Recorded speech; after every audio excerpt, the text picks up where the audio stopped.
Hold up. I hit the wrong button. Oh, no, we're live.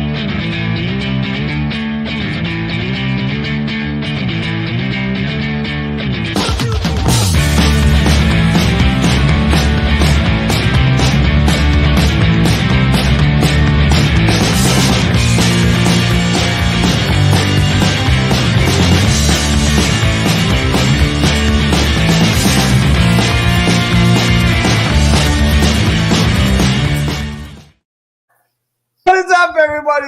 Welcome to Eagles versus Cowboys pregame. We're breaking down top matchups to watch, predictions, and more. Joining us, let's throw it around. He is LJ of the Kelly Green Hour podcast. What's going on, LJ?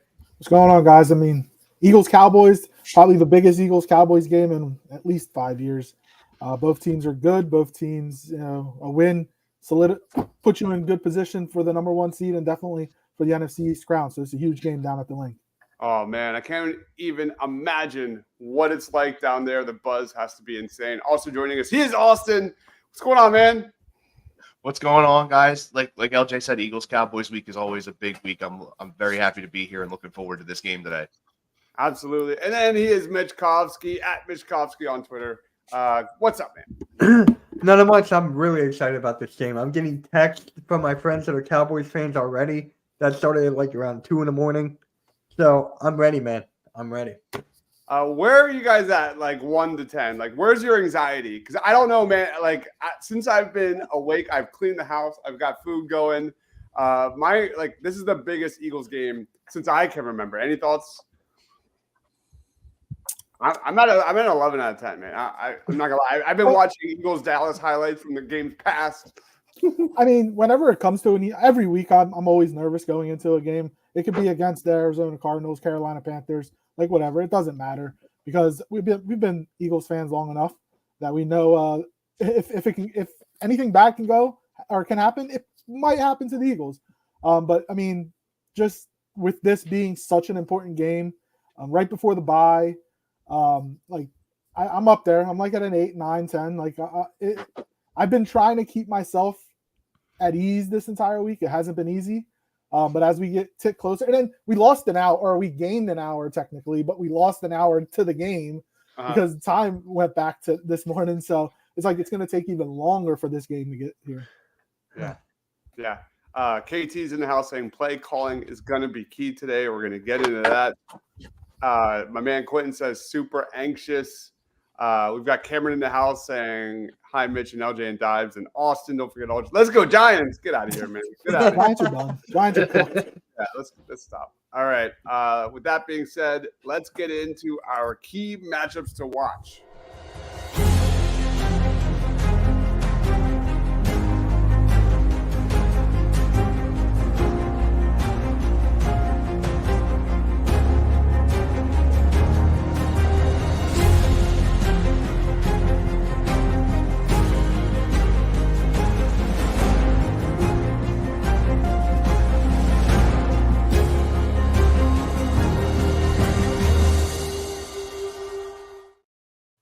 All right, before we get into our 5 keys to victory for the Eagles today, let's talk about top matchups to watch between the Eagles and the Cowboys. Lead us off, Mitch. What do you watch? For me, it's Lane Johnson and Micah Parsons, man. Micah Parsons, the last time he had a sack, what was it, back in 2020, 2021? Week 3. Like, come on already. That's the one I'm looking forward to. Micah Parsons has been talking a lot of crap lately. That's exactly what I'm looking forward to. Shut him up. Yep. Parsons has the second best pass rush win rate in the NFL at 31%. That's just 2 percentage points higher than Hassan Reddick this season. You look at Parsons versus the Birds, 11 total pressures, 0 sacks in 2022. And you look at Lane Johnson versus the Cowboys the last 2 seasons, 3 games, 106 pass blocking snaps. He's allowed just 2 pressures, 0 sacks. And this year, Lane Johnson is 4th best in the NFL with a 93% pass block win rate, man. Lane versus Parsons is a great one. That is going to be fun to watch. And we all know that the Eagles have had his number, man. What about you, Austin? For me, I'm going to go back to the well that I've used a few weeks now that I've been on the pregame show. Is the Eagles' defense against the tight end position. They've allowed 347 yards so far all season long. The Cowboys always end up exposing our tight end marking capabilities. So being able to see Philadelphia do as well as they have against the tight end position this year, I'll say it as long as I have to until I'm blue in the face. They've been doing really well against the tight end position, and this week should be no different. Yeah, who's that? Jake Ferguson, right? Yeah. Yeah. Yep. So I'm going to touch on safeties and linebackers and coverage in just a little bit. But that's a good one. What about you, LJ? I have two. First, for the defense, it's going to be whoever's in the slot against CeeDee Lamb. Yeah. Dallas put CeeDee Lamb in the slot because he's not good on the outside. Like in the slot, he can go either way. And with Bradley Roby out, Sidney Brown didn't look great last week in the slot. I would like to see more of Eli Ricks in there today. But that's going to be a matchup. And then Lane Johnson, he seems to get hurt against Dallas all the time. He got hurt in both games last year.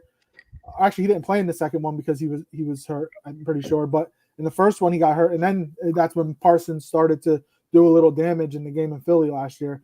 We need Lane Johnson to stay healthy. Obviously, if you look at all the stats, when he's on the field, the Eagles are better. When he's off the field, they're 10 games under 500 or something. I don't know the exact record. I think they're 13 and 27. Yeah, so he's going to have to stay healthy, stay on the field, because like Mitch said, he really has won the matchup against Micah Parsons. And then Tyler Steen, he's getting his first start at right guard over Sua Opeta because Juergens isn't ready. It'd be interesting to see if Dallas decides to put Parsons inside a little bit to have him go up against Steen and see how that could affect the continuity of that offensive line. I'm gonna just piggyback off of CeeDee Lamb versus the Eagles. That's the big one for me. You look at this guy, 66.9% of CeeDee Lamb snaps have come in the slot this season. That's up from 62.7% in 2022. He's coming off a game where he had 12 catches, 158 yards, and 2 touchdowns. His numbers are terrific this year. Especially against the Eagles. In 6 games, 27 catches, 391 yards, 4 touchdowns. CeeDee Lamb is responsible for 38% of the Cowboys' passing offense. He's good, man, and he's having a great season. And you look at the Eagles, who are 26 against the pass. They give up 247.5 yards per game through the air. And we all saw it, man. We all saw Sam Howell get the ball out fast. We all saw the Eagles struggle against the slot.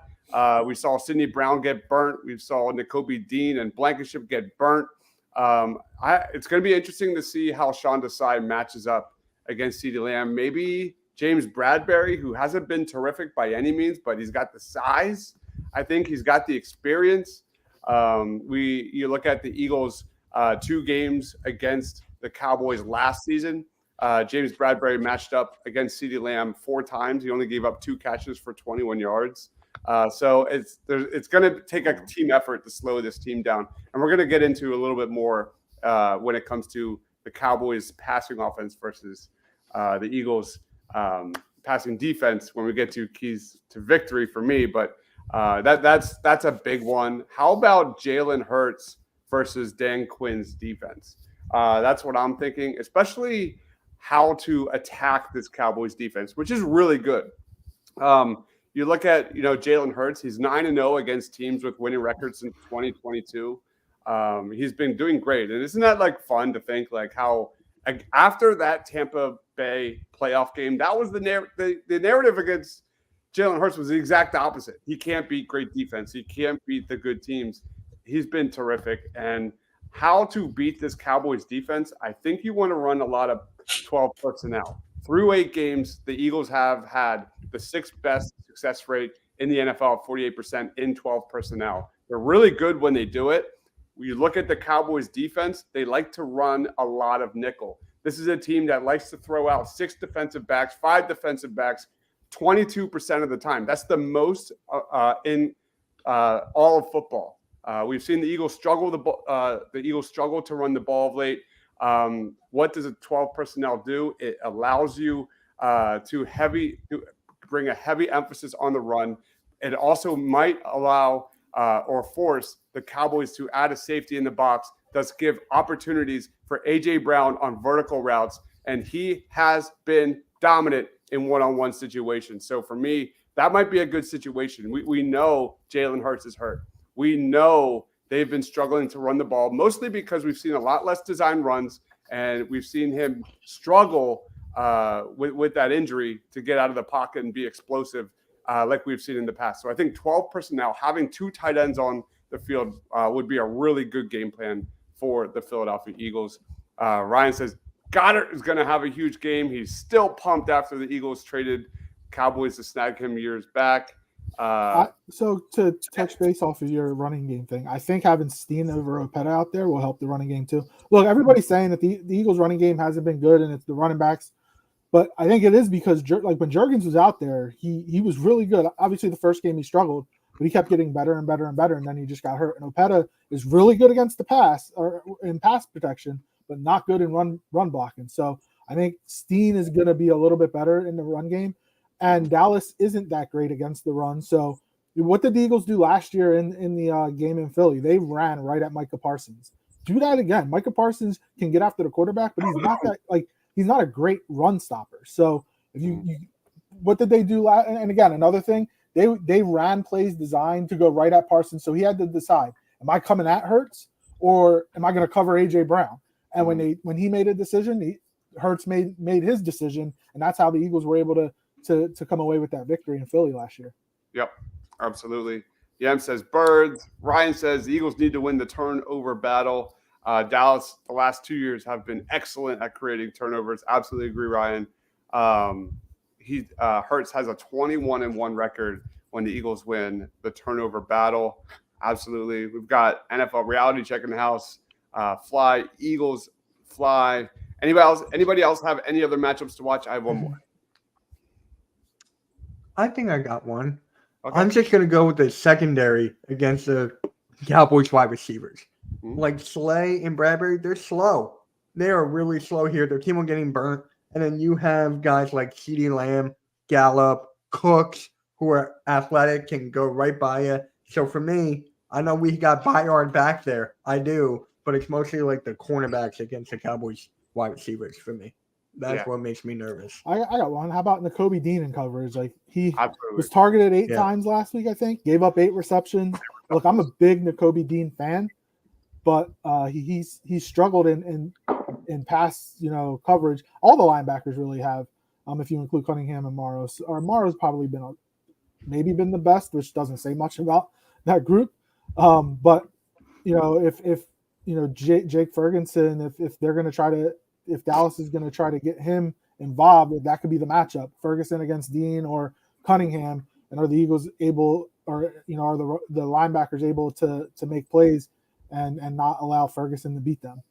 Yeah. And I feel like a lot of that's going to also compound with how the defense plays in terms of like the safeties over the top. Having a robber step down to be able to give an extra bit of coverage across the middle. Even just having a guy like Bayard be able to just step down every once in a while and help. Just give a little extra help on those coverages. It's going to be a big thing to watch because, like I said, the Eagles, I actually did the math. It was about 43.3 yards per game for tight ends this year. So if we can keep it around that average and basically make Ferguson a non-factor in this game, the Cowboys are going to have to try and figure a lot more out as the game wears on. Yeah, that's a really good one. How about Hassan Reddick versus Terrence Steele? That's something I'm looking at. Hassan Reddick's numbers are actually better than they were this time last year. You look at 2022 to 2023, 5.5 sacks to 6.5 sacks, 25 pressures to 28 pressures, 8 quarterback hits to 10 quarterback hits, 5 tackles for loss to 7, and then 9 run stops to 12. And you look at this guy Terrence Steele as the right tackle for the Dallas Cowboys. He's allowed. I especially look back at when he went up against a really good pass rush. And the game I looked at was the San Francisco 49ers. And against that one, he allowed 8 pressures, a sack, and 3 quarterback hits when the Niners blew out the Cowboys. I think that was like week 4 or 5 or something along those lines. And in that game, Dak Prescott was 14 of 24 for 153 yards, 1 touchdown, and 3 interceptions. So that's definitely something I want to look at. And we all know Hassan Reddick these last few weeks has been cooking. He's been the closer. I think like Hassan Reddick has a real opportunity here to cement himself as an Eagles legend. Like if he puts together, yeah. No, I was just saying it's crazy though. Like he has better numbers than Parsons, than Bosa, like, and he doesn't get any of the recognition.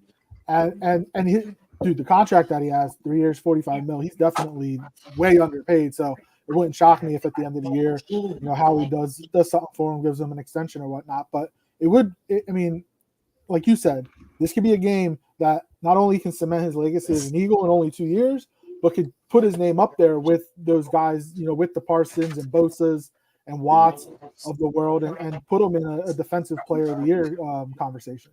And like you said, this is one of the biggest Eagles-Cowboys games in quite some time.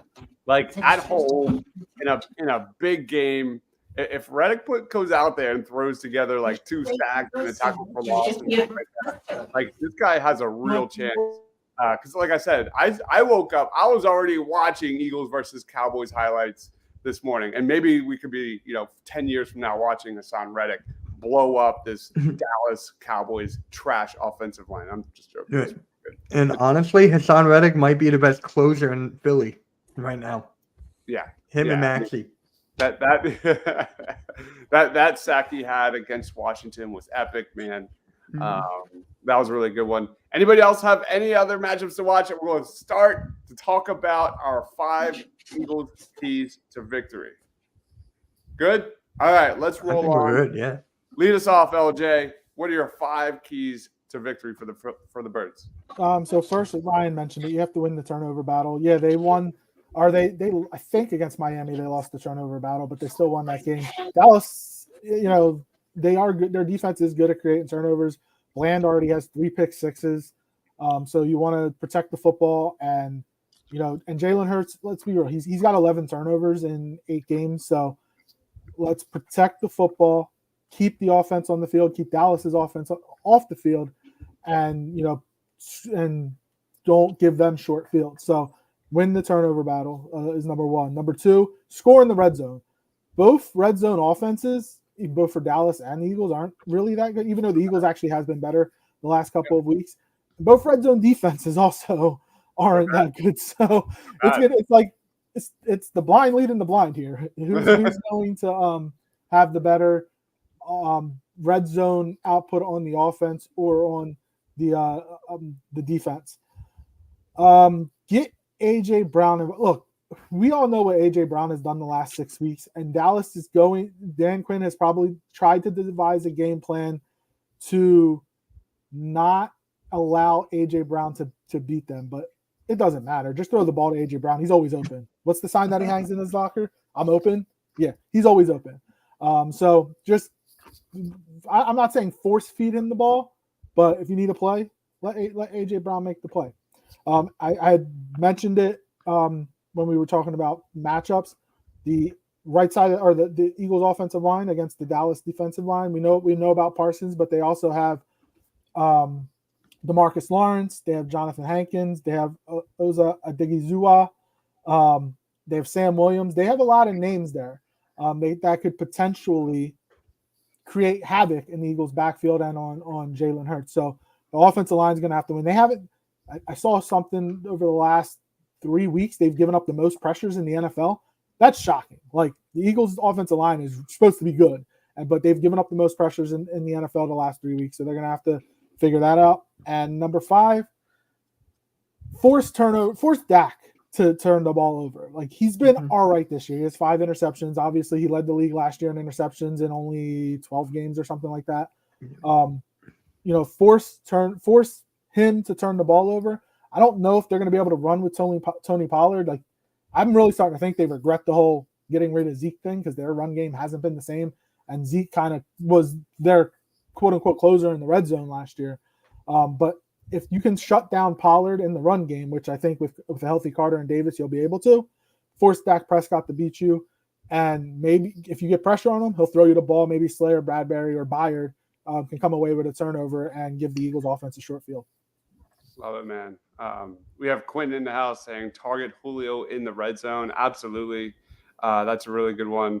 Anthony says if Sean Desai doesn't blitz or barely, Dallas will win because the Eagles need to put pressure on Dak Prescott. And I'm just going to piggyback off of that and go because I respectfully disagree, Anthony. My number one key is get pressure with 4. Dak Prescott is one of the best in the NFL when it comes to handling the blitz. His numbers are way better against the blitz. Against the blitz, 76% completion percentage, 5 touchdowns, a 104.8 QB rating.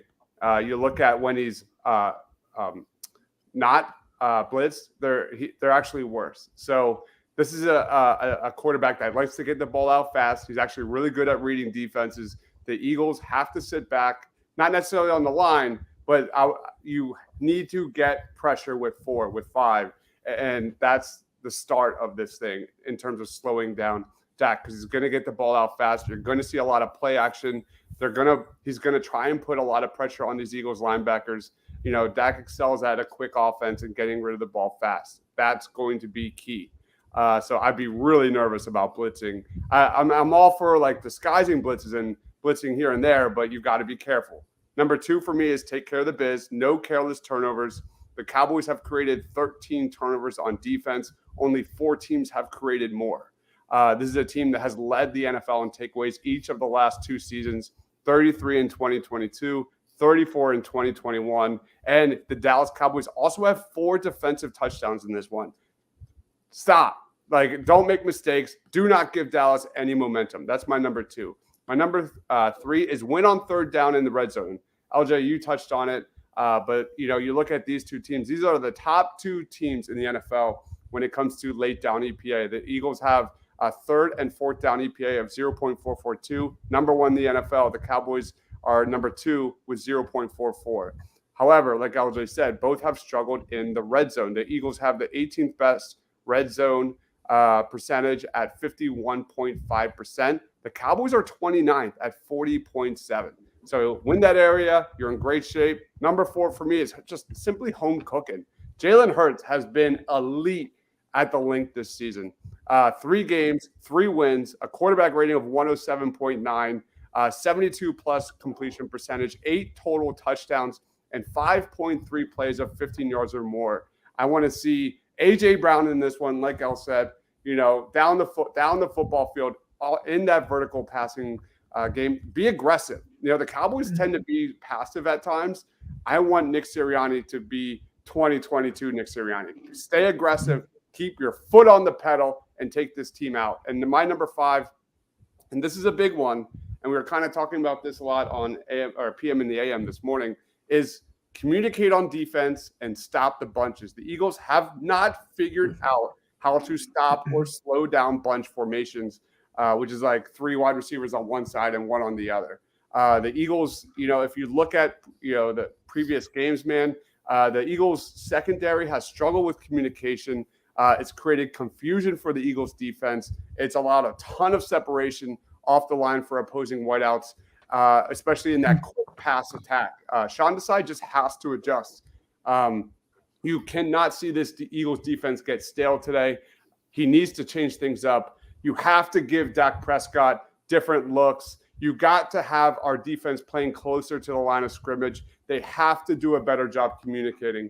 And those are my 5 keys to victory. I'll throw it to you, Mitch. What are your 5 keys? The first one, I don't want to see Kenneth Gainwell on the field at all. Rashad Penny is there. He is dressed. How many snaps is he going to get? I don't know. I just don't want to see Gainwell in the red zone. That's my main thing. I don't want to see him fumble at the 5-yard line. I don't want that at all. And especially the fact he actually said that he's always on his phone during halftime. Like, for me, that's a red flag. That's a red flag for me. Just have him nowhere on the field. He's going to get booed at the link. He's going to get booed at the wazoo. Trust me, you don't want that. And that actually leads to my second one. Get the crowd behind you. We need the crowd for this. We need the momentum. We need to keep pushing it. Because if we turn over the ball, you see the crowd go silent, and Dak Prescott and the Cowboys are going to eat that and keep going their momentum. So we're going to need the crowd there. And 3, A.J. Brown's going to get his. But for me, get Devontae Smith more involved. Devontae Smith is going to have an open day. I feel like they're going to double A.J. Brown. If you get him more involved, and you can throw Goddard in there as well, if you get both of those guys in, I feel like they will be like, okay, who do we have to cover here? We don't have to just focus on A.J. Brown. We can have to focus on all these guys. Like Devontae Smith last week, wide open. He was wide open for that touchdown and well-deserved. And the next one, just run the ball. Just milk the clock, run the ball, just keep on moving, keep on pushing, especially Swift. I want him to get the ball at least like 20 to 25 times. I want him to just keep on getting the ball. And then for the defense, it's Hassan Reddick. I want him to have a feast today. I want him to just go, keep on attacking Prescott, and just having him do his own thing. And then 5, the last one, I'm just going to throw Byard out there. He owns Prescott. The last game, what? Did he have 2 interceptions against Prescott, 2 or 3? So if he can do that, that's all said for me. So for my last one, it's Byard. All right. Yeah, it'd be nice to see Kevin Byard have a big moment in this one. I mean, it was Reed Blankenship last week, but we need Byard to be exactly who we think he is. What about you, Austin? For me, it's honestly everything that you guys have echoed already so far. Number one, protect both Jalen Hurts and the ball. Turnovers can be too costly, especially against Dallas. The second we start giving the ball up to them, all the momentum goes away. You got to be able to really, and even sort of piggybacking off of what Mitch said. No Kenneth Gainwell in the red zone. He had some issues last week. Fumbling that one. Really have to keep the ball tight this week. And aside from that, protecting Jalen Hurts, DeMarcus Lawrence and Michael Parsons are both very dangerous coming off of opposing edges. So you really want to be able to keep an eye on them, make sure the protections are proper, and give Jalen Hurts the chance to escape if he needs to. Number 2, one that LJ brought up fairly early on in his list, producing the red zone. You normally are one of the better red zone offenses in the NFL. You really do need to start getting a lot of that going again. Especially in a game like this where you're going to have a lot of those situations where you're inside of the 20 and you're going to really need to get a lot of your good shots in, especially in this game, without a doubt, with what's on the line for this game. Number 3, get the run going. DeAndre Swift has been very solid so far this season. And again, try and limit the touches that Kenneth Gainwell sees because of the fact that Rashad Penny is healthy. You want to be able to get him going as well. And number 4, get to Dak.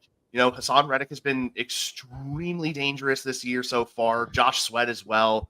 Even, Jalen Carter, Jordan Davis, the interior linesman, really collapse that pocket on Dak, make him have to make quick decisions, and just have him put the ball into bad situations or just have to eat a couple throughout this game, because the second you can start rattling him, the second the wheels start to fall off of the wagon there for Dak. And number 5 for me is mainly for the secondary. Be ready for CD to try and burn. This guy can be really good over the top, especially coming out of the slot. Like you said, he gets a lot of snap shares out of the slot position. Just have that over the top help with him, because you know that he's going to try and fly, and just basically do your best to try and ground him as much as you can throughout this game, because the lower amount of damage that he can do to you, the better off you're going to be. Awesome stuff. E-Money says, go Birds, guys. Let us know. We're going to get into player of the game. Actually, can I add one more real quick? Absolutely. Don't look ahead to the bye week. And I think it's good that it's Dallas this week, because if it was anybody else, maybe we would have that. Finally, we've played 9 straight games. We have a couple injuries. Jalen's knee hurts. Let's just get to the bye week. But don't look ahead to a vacation you have planned. Don't look ahead to anything. Just be focused on Dallas. Mm-hmm. My other one, before we get into some comments, is get the Cowboys in those 3rd and longs. I really want to see the Eagles take out this Cowboys team. We gave up a 3rd and 30 to them last year. Yeah, they need to get out of 3rd and shorts, 3rd and manageables. Get Dak in those passing situations. I mean, if I'm Dak Prescott, I would just run bunches and attack the slot all game long until Sean Desai figures something out. The blueprint's out. We all saw the Washington game. But if you can get the Cowboys to those 3rd and longs, get them, keep the ball in Dak's hand as long as possible and get some pressure. Maybe, get Dak to throw an errant pass. We'll see. That's what I'm thinking. Quentin says, I like Gainwell we all like Gainwell in the playoffs last year. I'm good with Kenny Gainwell between the 20s, as we talked about during the watch party, Mitch. Between the It's 20s, good with Kenny Gainwell being the third running back. Yeah, exactly. Like Gainwell's good between the 20s. Just put in Swift when you need them. Like we need our best weapons on the field in the red zone. That's my take. Julio Jones, big game. We're going to get into player of the game in a second. Does Rashad Penny get playing time today? Anybody have thoughts on that? God, I hope so. I'd much rather see him as the second running back. I know, like for a team that needs a downhill running back so bad, like that's what he does. So I don't know what he's doing during practice. My hope is though that he runs angry. Like he's been on the active roster, or he's been on the game day roster once this year, I think. My hope is that when he gets the ball, he's pissed. He's like, I'm going to show you guys that I should be playing more. And he goes out there and averages 6-7 yards a carry, has 70 yards rushing. Yeah, like he's a guy that gets yards after contact. And I just don't understand why they've been reluctant to utilize him. Bobby's in the house and Goddard could have a big day versus those mediocre linebackers. Awesome. Right. And yeah, let's roll on to player of the game and score predictions. Lead us off, Mitch. What's your vibe? What are your best guesses? My player of the game is Devontae Smith. I really feel like they're going to try to double A.J. Brown as much as they can. And people are forgetting that Devontae Smith's route running, it is lethal. So he can get wide open like last week. I feel Devontae Smith's going to have a game. And for my score prediction, I'm going 28-24 Eagles. It's going to be a hard-fought game. It's going to go a lot of back and forth. If there's one major turnover, one major interception for a momentum swing, hopefully it's the Eagles, but that momentum swing will be key. Yeah, they cannot fumble the ball on the 1 yard line. The Eagles cannot fumble the ball on the 3 yard line. That's not against this team. This team, Dallas and Eagles are 50 points last week without those two turnovers. That's crazy. What about you, Austin? My player of the game, I'm actually sticking with the receiving core like Mitch did. I'm going with A.J. Brown. He set the record for most consecutive games with 125 plus receiving yards. And I feel like he continues that trend this week against Dallas, being able to fight for some of those 50-50 balls that he was working on really, really well last week. I have the Eagles winning it 30-24. So Mitch and I both have Dallas scoring 24 points. I have the Eagles tacking on an extra 2. Cool. It's going to look, the score is going to look a lot closer than the game seems, I feel. Yeah. All right. What about you, LJ? My player of the game is Kevin Byard. And I have the Eagles winning 28-24. Dallas is going to have the ball, driving with less than 2 minutes left, and Dak's going to throw an interception. Byard's going to pick it off, and the Eagles will win 28-24.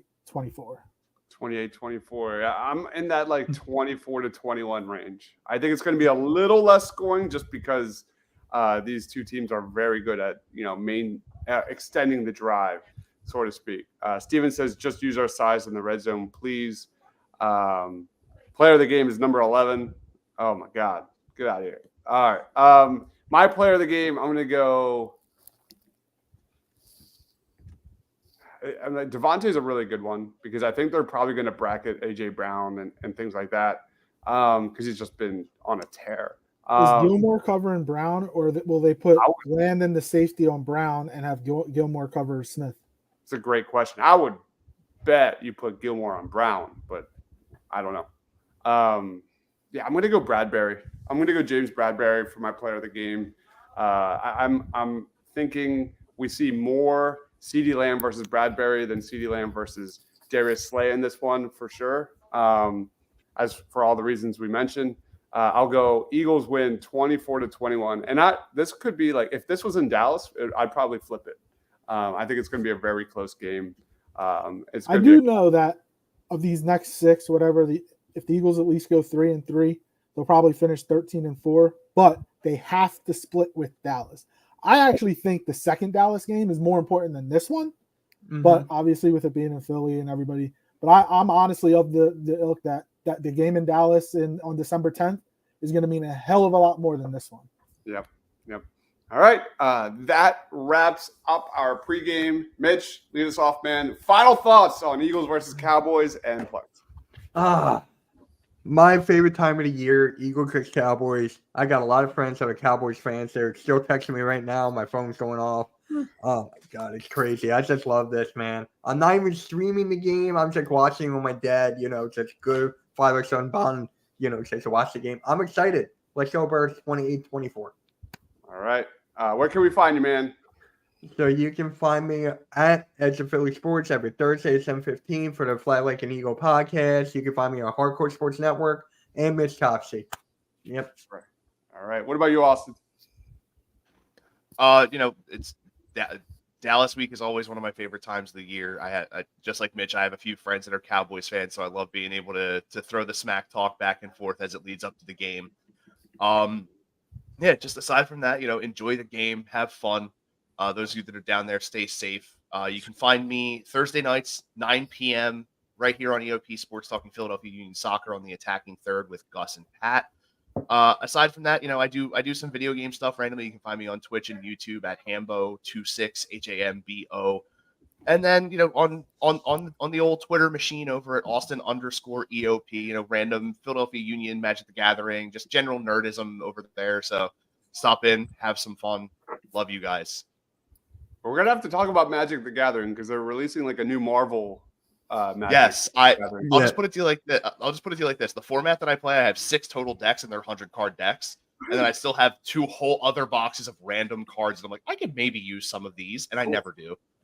Cool. I didn't know you were into that. That's cool. All right. I work at a private school and we run like a Magic the Gathering club with students. It's so fun. Yeah. Wow. We also have the Lord of the Rings deck and things like that. So dude, the crossovers have been crazy. They just did Doctor Who recently too. And I think there's a Disney one coming out, right? I think I saw. No, Disney has their own card game. They actually did a My Little Pony thing. They released a couple of My Little Pony cards. It was like a 4-card set. It's like Lorcana or something.